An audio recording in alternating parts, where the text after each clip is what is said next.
텔레비에서 좀 많이 나오는 사람이 있죠. 돌 김용호 아십니까? 며칠 전에도 이렇게 와서 강의하는 걸 제가 이렇게 들었는데. 저는 오늘 아침에 들었는데. 아 그래요? 오늘 아침에요? 이분이 마가복음 강해서를 썼다고 아주 막 자랑을 해가지고 조금 들어봤습니다. 들어봤는데 자기 자랑밖에 없더라고요.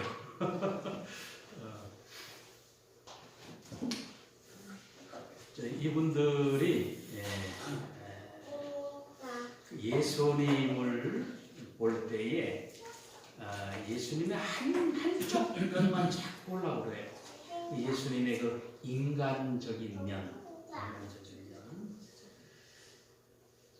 그런데 초대교회 성도들은 예수님의 인간적인 면과 동시에 그는 하나님의 아들이었다라고 하는 여기에 아주 많은 관심을 가졌습니다. 그래서 우리 복음서가 4개가 있죠. 복음서 마태, 마가, 누가, 요한. 요한복음은 제일 나중에 써가지고요. 요한복음은 다른 세 복음서와 마태, 마가, 누가 복음서와는 조금 달라요. 그래서 어떻게 다르냐 하니까 이거는 굉장히 좀 철학적인 거예요. 그 당시에 그 플라톤 철학 사상이 이게 같이 들어와서 뭐 그 시대가 플라톤 철학 사상이 쭉 그 지배하고 있었기 때문에 거기에 맞춰서 기록하다 보니까 세 복음서는 조금 맛이 달라요. 그러면 마태, 마가, 누가가 나오는데 이 좀 진보적이고 자유적인 이 해석을 하는 사람들은 마가복음이 제일 먼저 쓰여졌다. 그렇게 얘기해요. 마가복음이.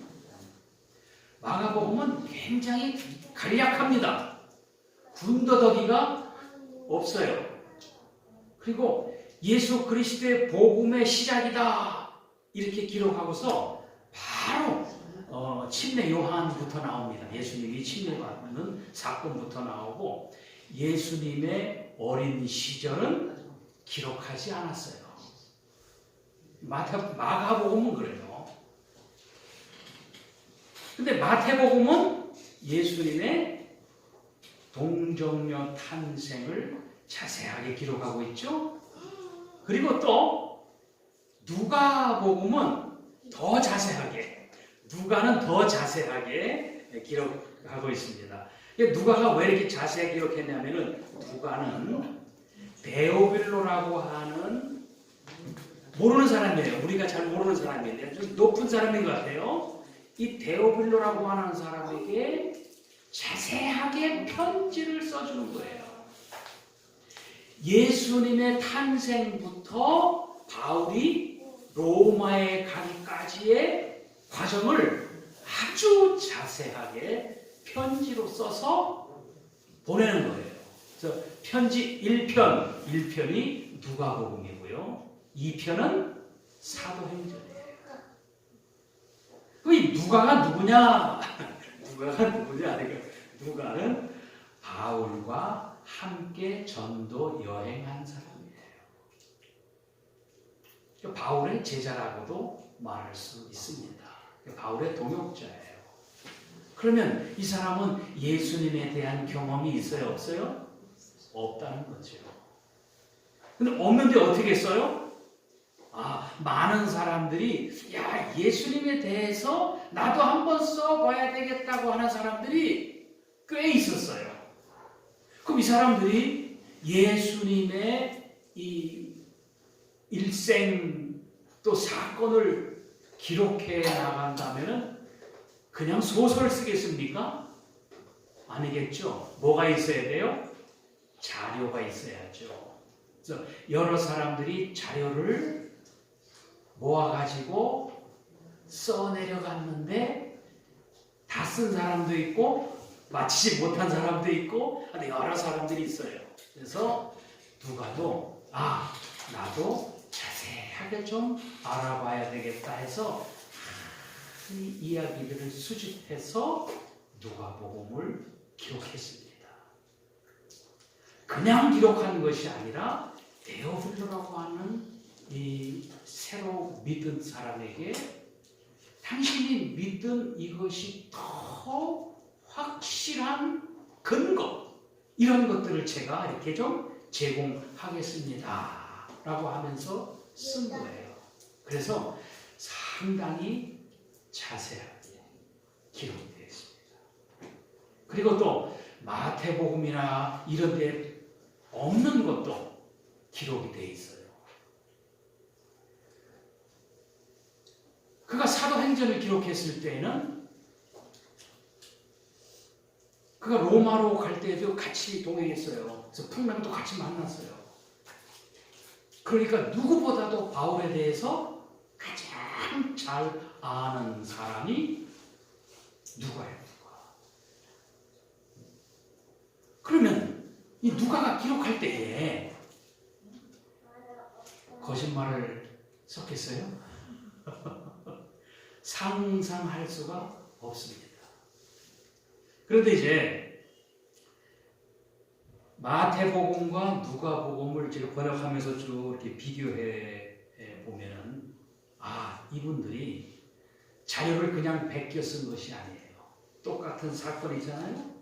똑같은 사건을 그냥 이쪽에서 이쪽으로 베낀 것이 아니고 그 사건을 자기가 자기 생각으로 자기가 이해하고 들었던 방식으로 기록을 합니다. 그러니까 똑같지 않고 어떻게 해요? 조금씩 다른 거예요. 그래서 저도 이렇게 보면서 확실하게 구분이 돼요. 그들이 사용하는 단어들도 조금씩 달라요. 그래서 제자들을 부르시는 사건도 마태가, 마가가, 누가가 각각 자기가 들은 또 본 것들, 이런 것들을 자기 말로 기록한 거예요. 이게 무슨 말이냐면은 베낀 게 아니라 내가 그 상황을 이해하고 그리고 집필을 한 거예요. 그러다 보니까 조금씩 차이가 나더라는 겁니다. 그러면 마태와 마가가 이 둘을 비교하면 마태는 예수님의 제자죠. 누가는 바울의 제자입니다. 그러면 복음서에 대해서 누가 더 잘 알겠어요? 당연히 마태가 더 잘 알고 확실한 거잖아요. 그런데 그 도레라는 그 사람은 마태를 무시하더라고. 누가가 제일 먼저 썼고 이 누가가 쓴 것을 조금 각색을 했다. 마태가 각색을 했다. 또 마태하고 누가가 마가가 쓴 본문을 가지고 각색을 해서 버전을 달리했다라고 이야기하더라고요. 근데 속으로 그거 아닌데. 그건 지 생각인데. 도울 생각이에요. 그건. 그럴 수가 없어요. 마태는 예수님의 제자예요. 제자. 그가 직접 같이 다니고 목격하고 듣고 그러면 누가 더 정확할까요? 정확성을 따진다면 당연히 마태가 더 정확하겠죠. 그런데 마태복음을 그냥 그 마가복음을 그걸 바탕으로 해서 각색을 했다 이렇게 하고 얘기하니까 좀 제 입장에서는 불편하더라고요. 그러면서 자기는 원어로 이걸 다 봤다라고 막 그냥 자랑을 하더라고요. 원어로 보는 것 자체가 중요한 것이 아니라 마가나 마태나 누가나 요한이나 그들은 예수님을 누구라고 얘기하느냐는 거죠. 그게 중요한 거 아닙니까? 돌이라고 하는 사람이 예수가 누구냐라고 하는 이것보다 그는 기독교를 아예 바울 기독교라고 해요. 그러면서 바울 그놈의 새끼라고 말해요.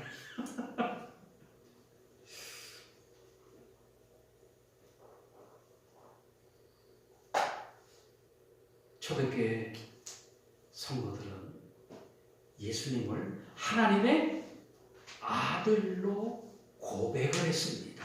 그래서 저들은 만날 때마다 또 기도할 때마다 서로 이야기할 때마다 하나님은 우리의 아버지, 예수 그리스도의 아버지, 그리고 예수 그리스도는 하나님의 아들, 반드시 이것을 고백하는 겁니다. 고백. 그들의 신앙 고백이에요. 예수가 누구예요? 하나님의 아들이라는 겁니다. 하나님의 아들. 그 어떻게 그가 하나님의 아들이 될 수가 있느냐 이겁니다. 그러니까 근대와 현대, 중세 시대 구분하면 중세 시대 넘어서 근대가 되고 근대가 넘어서 현대가 되지 않습니까? 그 근대 현대 시대 이때에 정말 이 지식과 과학과 막 이런 것이 막 폭발적으로 늘어났어요. 그러면서 그 시대 사람들이 과학적인 이러한 생각을 가지고 성경을 보다 보니까 예수님께서 행하신 기적들에 대해서 의심하기 시작했어요. 이거는 있을 수 없는 일이다. 과학적으로 일어날 수 없는 일이다. 그런데 왜 성경은 이렇게 기록되어 있느냐?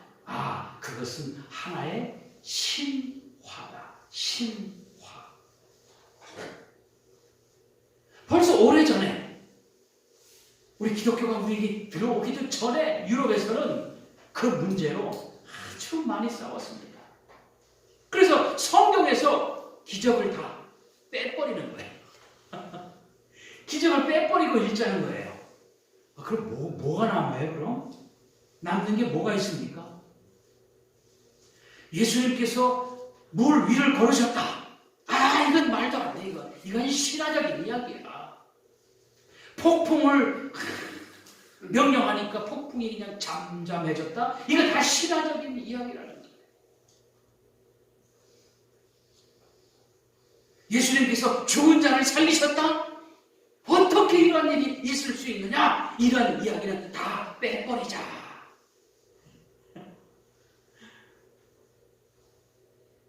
이렇게 교회를 도전했습니다. 교회가 막 그냥 난리가 났죠. 이 기독교 역사에서.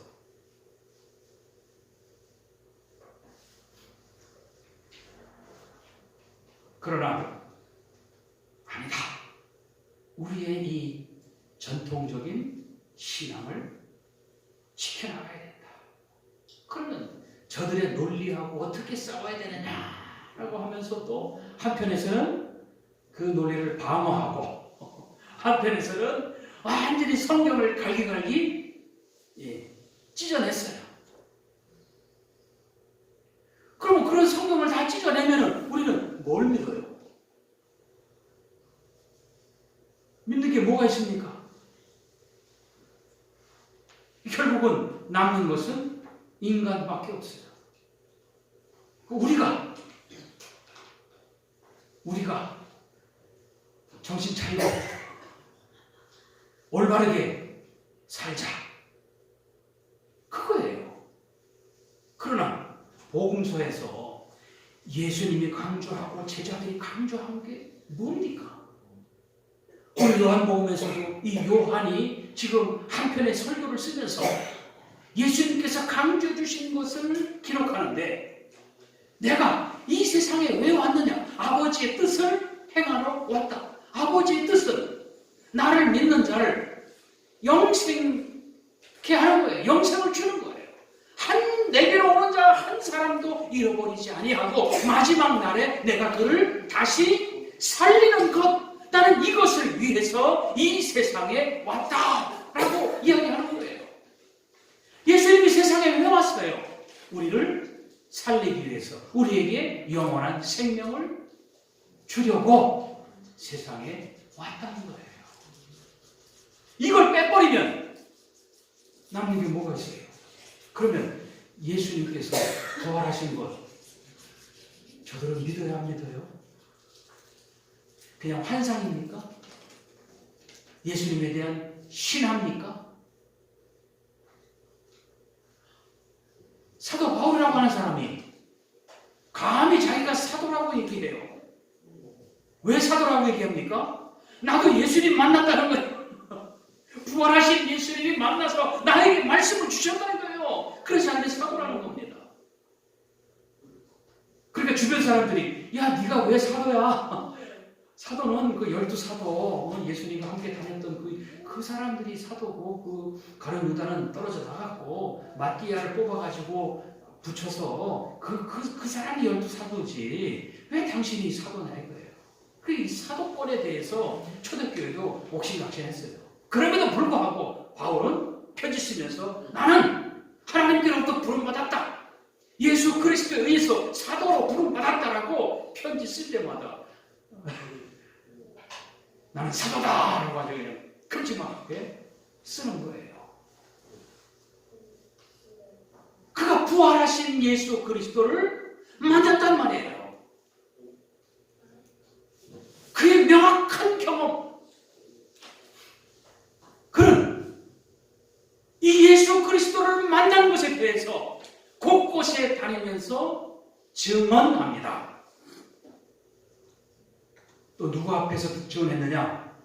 그 당시 총독 두 사람 앞에서 했어요. 총독 한 사람 앞에서 하고, 총독이 재판을 받는 중간에 총독이 바뀌어요. 총독이 바뀌어가지고 새로 부임한 총독 앞에서 또 얘기합니다. 또 그 당시 왕 앞에서도 자기의 경험을 얘기하는 거예요. 내가 예수 그리스도를 만났다는 거예요. 부활하신 예수 그리스도를 만났다는 거예요. 그냥 앉아서 그냥 잡담하는 형식으로 얘기하는 것이 아니라 재판석에서. 여러분, 재판받을 때에는 사느냐 죽느냐 이겁니다. 지금 유대인들은 이 바울이 못된 놈이다.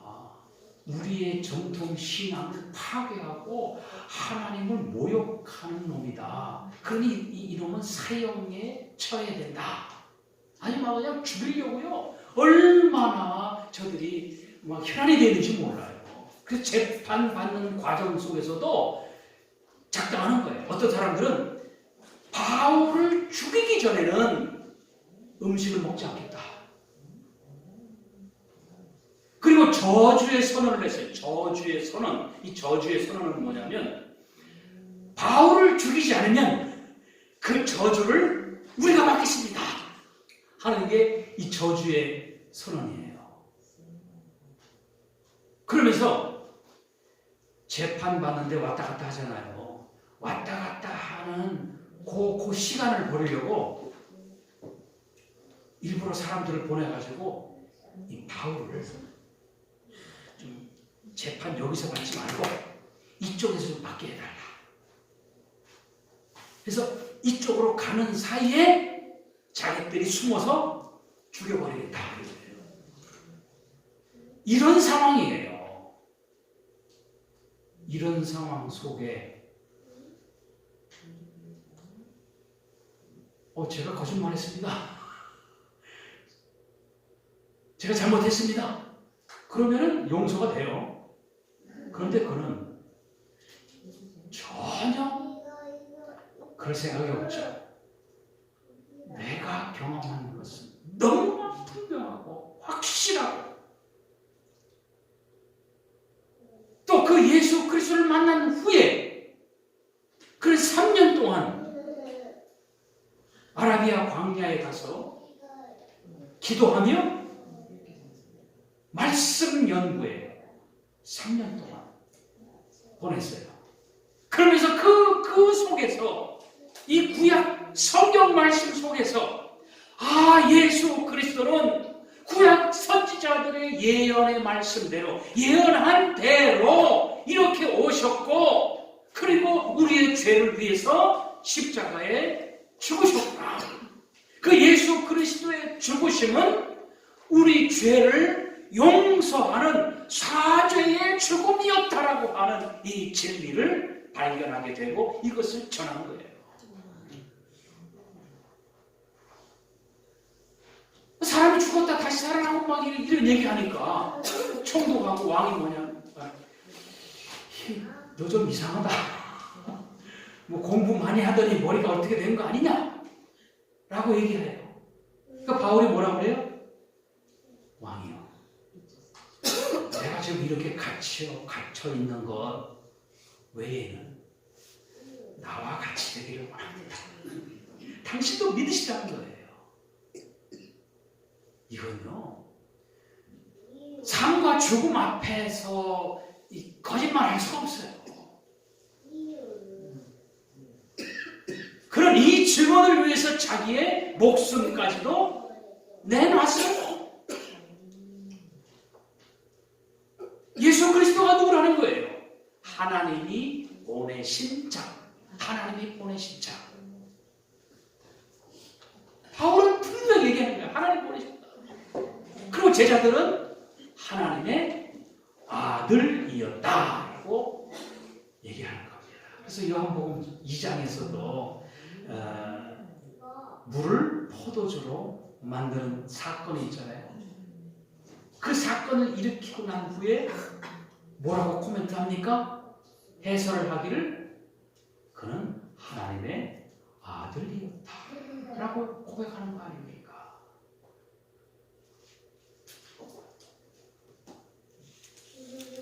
풍랑을 잔잔케 하고 물 위를 걸어가시고 사람들이 보고서 뭐 제자들도 막 혼비백산하는 거예요. 깜짝 놀라서 어쩔 줄 모르는 거예요. 그러면서 뭐라고 합니까? 과연 이 사람이 누구냐 이거예요. 이 사람이 누구이기에 이런 일을 행하시느냐? 누구예요? 하나님의 아들이죠.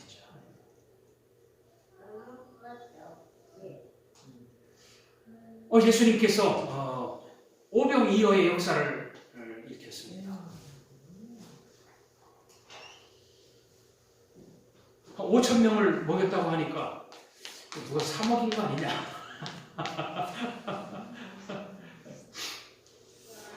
누가 사 먹인 거 아니냐? 그런 얘기가 나올까봐 성경에서 뭐라고 했냐면 여기는 빈들이라는 거예요. 빈 광야. 광야에 무슨 가게가 있어요? 어디 가서 살 수 있습니까? 마을로 가야 되잖아요. 근데 마을까지 가려면 한참 걸려요. 그래서 제자들이 어떻게 할까요? 이 사람들을 좀 보내야 되겠습니다. 이게 날도 어두워져가고 좀 뭐 먹을 것도 다 떨어졌고 마을에 가서 잠도 자고 먹을 것도 뭐 할 수 있도록 좀 이제 좀 흩어 보내시는 게 어떻겠습니까? 라고 제자들이 와서 얘기하는 거예요. 그러니까 예수님은 그럴 거 없다. 너네들이 줘라. 예? 이 사람들이 먹으려면요 한 200데나리온이 필요합니다. 200데나리온, 데나리온 하나는요 하루 품삯이에요. 노동자 하루 품삯 200일에 200일이 거의 뭐 1년치 다 돼가잖아요. 근데 돈 있어요? 돈 없어요. 또 어디 가서 그걸 살 수 있어요? 예수님은 그걸 아시고 제자들에게 얘기한 거예요. 너네들 뭐 가진 게 뭐냐? 예, 뭐 보니까요 도시락 하나밖에 없습니다. 그 보리빵 5개가 들어있고요. 물고기 2마리가 있습니다. 그거면 되지 뭐. 앉혀라. 50명씩 100명씩 앉혀라. 그래서 앉혔어요. 먹을 수 있게. 그리고서 예수님께서 그걸 가지고 기도하시고 나눠줘라. 그걸 나눠줬어요. 다 먹었어요. 배불리 먹었다는 거예요. 이게 있을 수 있는 일입니까? 이건 도저히 있을 수 없는 일 아닙니까? 있을 수 없다고 사람들은 에이 그거 신화적인 이야기다 이렇게 얘기합니다. 그런 신화적인 이야기를 굳이 거기다가 왜 기록합니까? 제자들은 그걸 경험했어요. 그러나 예수님께서 오병이어의 역사로 5,000명을 먹이신 것은 단지 그냥 배불리 먹이려고 하는 것이 아니었죠. 예수님의 목적은 뭐예요? 나는 너희들에게 생명을 주는 자다. 우리는 먹어야 살잖아요. 그러니까 우리 육신의 것만 생각하지 말고 내가 누구냐라고 하는 것을 이렇게 보여주는 거예요. 나는 하늘로부터 온 자다. 하나님의 아들이다. 왜 왔느냐? 단지 빵을 주려는 거 아니라 이 양식, 하늘 양식인데 하늘의 양식은 생명이다. 생명. 이 생명은 우리 인간의 생명처럼 한번 태어나서 죽는 그런 생명이 아닌 영원한 생명을 주러 왔다는 겁니다. 도대체 이게 이해가 안 돼요. 그러나 예수님은 그것을 이해시키려고 그것을 사람들에게 알려주시기 위해서 오병이어의 기적을 행하신 겁니다. 이 사람들이 이 기적을 맛봤잖아요. 그러면 난리가 나죠. 그 사람들은 예수님을 어떻게 할까요? 이야, 예수님을 우리의 왕으로 모시자. 예수님을 왕으로 모시면은 이건 대박이다, 대박. 왜 안 그러겠습니까? 예수님은 그것을 아셨어요. 그래서 돌려보내시고 또 제자들은 먼저 배 타고 건너가라고 하시고 자신은 홀로 혼자 따로 가셔서 기도하십니다. 분명히 예수님은 배에 안 타신 것을 사람들이 봤어요. 배 타고 건너가는 걸 봤어요. 제자들이 그 배 타고 다시 왔어요. 그 배가 다시 왔어요. 보니까는 거기에 예수님이 안 계세요. 그래가지고 사람들이 배를 타고 가버나움에 갔더니 거기에 벌써 예수님이 와 계신 거예요. 막 예수님을 찾으니까 예수님이 아시죠? 왜 예수님을 찾아요? 뭐 때문에? 먹고 배고팠기 때문에. 그래서 예수님께서 말씀하시네요.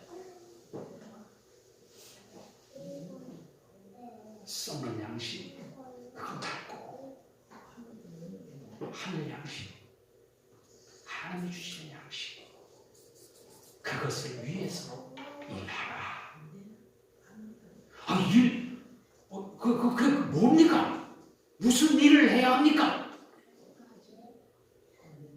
우리 양식 얻으려면 뭐 해야 돼요? 나가서 일해야 되잖아요. 그러니까 하늘의 양식, 생명의 양식, 양식을 얘기하니까 그럼 우리가 무슨 일을 해야 됩니까? 예수님 뭐라고 말씀하세요? 그런 것이 아니다. 너희들이 해야 할 일은 하나님이 보내신 나를 믿는 것이다. 예수님을 믿는 것이 일이라는 거예요. 이 생명의 양식은 예수님을 믿는 자들에게 예수님께서 주시겠다는 거예요. 가을 되면은 가을거지 해야죠? 내가 뿌리지 않고 가을거지 합니까? 내가 일하지 않고 가을거지 합니까? 못하잖아요. 항상 우리는 그 생각이에요. 옛날이나 지금이나. 그러니까 나 생명의 양식, 그래, 그 생명의 양식, 야, 이 양식을 먹으려면 뭘 해야 되느냐? 답답하죠, 그렇죠? 예수님은 어려운 거 아니야. 나를 믿어. 예수님의 뭘 믿으라는 거예요? 예수님께서 하나님이 보내신 자라. 하나님이 보내신 자. 그럼 하나님께서 예수님을 왜 보냈습니까? 보낸 이유가 뭐예요? 우리에게 영생을 주시려고 보냈다는 거예요. 그래서 예수님은 나를 먹어라. 그러니까 또 사람들이 헷갈리잖아요. 아니 어떻게 예수님을 먹냐는 거죠. 그냥 나를 좀 믿으라는 거예요. 내가 하나님으로부터 왔고 내가 이 세상에 온 이유는 나를 믿는 자들을 한 사람도 잃어버리지 않고 마지막 날에 그를 다시 살리는 것, 이것을 위해서 내가 이 세상에 왔다라고 아주 분명하게 우리에게 말하고 있는 것. 이게 신화적인 얘기입니까? 그저 우리를 좀 더 멋있고 아주 잘난 사람으로 살다가 가라고 예수님이 오셨습니까? 그런 일이라면 예수님이 아니어도 되죠. 공자만 하더라도 충분하죠. 유명한 사상가들, 이런 사람들만 하더라도 충분합니다. 그러나 예수님께서 오신 목적을 분명히 밝히고 있습니다. 나는 마지막 날에 나를 믿는 자들을 다시 일으켜 세운다는 건 부활하는, 다시 살리신다. 여기에서 이제 제자들은 지금은 잘 몰라요. 이게 뭔가 잘 모르는데 나중에 예수님께서 부활하신 후에야 이 말씀들이 막 그냥 확확 와 닿는 거예요. 그때 예수님께서 이 말씀을 하셨지. 맞아. 그때 사건은 바로 이것이었어. 하고서 그들은 감동이에요. 그리고 더군다나 성령이 임하고 나니까 무서운 게 어디 있어요? 그냥 나가서 예수님에 대해서 증거했죠. 베드로 같은 경우도요. 그 관원들과 대제사장, 이런 사람들이 붙잡아가지고요. 예수에 대해서 얘기하지 마라. 예수 얘기하지 마라. 막 위협하고 협박하고 때리고 그러잖아요. 베드로가 뭐라고 그래요? 내가 누구 말 들어야 되겠느냐? 사람들의 말을 들어야 되겠느냐? 하나님의 말씀을 들어야 되겠느냐? 나는 내가 보고 듣고 한 이것을 이야기하지 않을 수 없다. 아주 얼마나 당당하게 이야기합니까? 그 사도행전에 보면은 베드로를 잡아 가뒀어요. 그 죽이려고. 근데 그날 밤에 천사가 와서 야 가자. 베드로에게 야 가자 하니까 어떻게 해요? 그냥 문이 척척 열려요. 이게 삼중 문으로 되어 있는데 척척 열리고 천사를 따라가 보니까 성전에 가 있는 거예요. 여기서 말씀 전해라. 예. 감옥 저 깊은 곳에 지하 감옥 아닙니까? 봤잖아요. 성수회관 거기서 그냥 나와가지고 사람들 앞에 서서 또 예수님에 대해서 증거하는 거예요. 아니 이런 일을 그냥 신앙입니까? 꾸며낸 이야기입니까? 목숨 걸고 자기 소설 때문에 목숨까지 걸어? 상상할 수 없는 일이죠.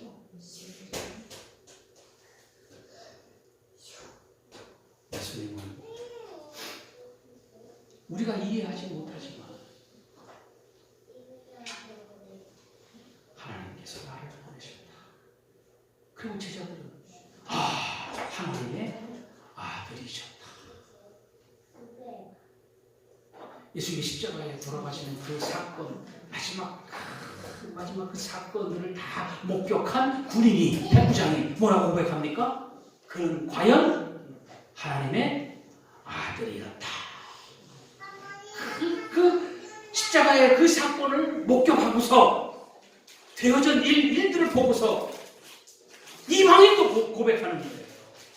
예수를 모르던 그 백부장도 그는 과연 하나님의 아들이었다 고백하는 거예요. 초대교회 성도들은 그들이 신앙의 깊이가 뭐가 있습니까?